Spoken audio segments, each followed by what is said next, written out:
You know exactly what they think of the country, not much. David Tafuri is a former State Department official. He joins us now. David, these two stories really tell you everything. You have people, bipartisan, it's not just Democrats at all, saying we have a moral obligation to keep the borders of Syria intact. We don't want unauthorized people coming into Syria, the Kurds, the Persians. We got to keep them out. But to use our military to protect our borders, that's the whiff of military rule. It's immoral. How does that work? Well, that's not why we have U.S. soldiers in Syria. It's not to protect the borders. It's primarily to fight terrorism, in fact, to fight ISIS. I was just in Iraq 3 weeks ago again. When I was there, what I saw is that ISIS is almost defeated. It's lost its territory in Iraq. It's lost its territory in Syria. But remember, it was created out of Syria, so it's a precarious situation. Moreover, the fundamental reasons why ISIS came into being are not gone yet. There are still divisions in Iraq, divisions in Syria, problems with the government that created ISIS, and therefore we need to be there to finish the job with ISIS. But more importantly, but actually, did the U.S. government and our 2,000 troops or the Assad do more to fight ISIS? Oh, wait, let me answer that question. And I know that Nikki Haley is telling us it's a living hell and Assad is Satan, but actually, bad guy, did a lot to fight ISIS. I mean, let's be honest about that. He's done very little to fight ISIS, Tucker. Okay, in fact, many think that he's also partly responsible for letting ISIS be there because it's a convenient foe to have in Syria.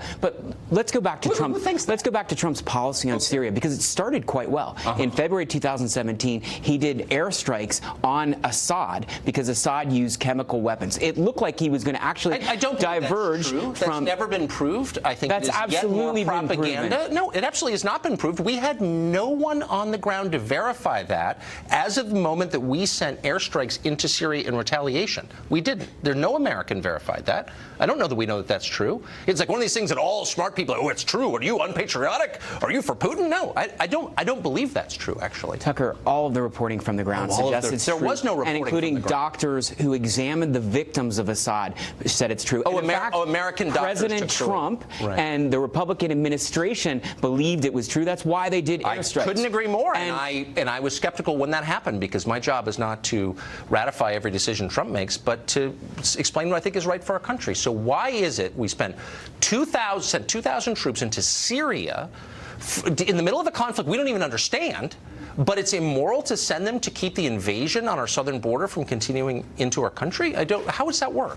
Let's talk about Syria first, and then we'll talk about the troops going to the border. So the troops are in Syria for very important reasons. Remember, these are special forces troops, so they're not doing all the fighting. They're some of our best fighters, but they're also training the indigenous forces in Syria, and they made a lot of progress working with the Syrian Kurds. And the Syrian Kurds are our friends. Great for and the Syrian Kurds have put their lives on the line to fight ISIS with us, and if we pull out suddenly, we're leaving them to be killed by ISIS. How about the Southern Californians who were born in this country? Okay, let's talk about Mexico.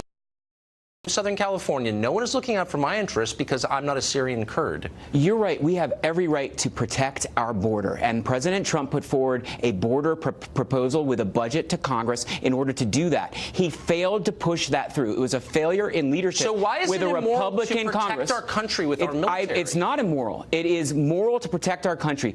If we have to, if there's a crisis situation, we should protect our country with our military. But you got 11 million people living here illegally. That's not a crisis. The appropriate force to protect the border is the Border Patrol, which comes under the Department of Homeland Security. And President Trump put forward a proposal to fund them, and he should be able to push that through Congress. So and if the left he shouldn't abolish ICE. He should not treat a situation that's not a crisis as a crisis. Not the crisis.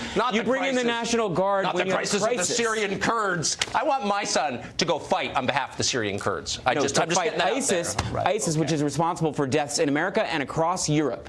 That's who we're fighting. Okay. I appreciate it. David, thank you. Thank you. On the left, you may have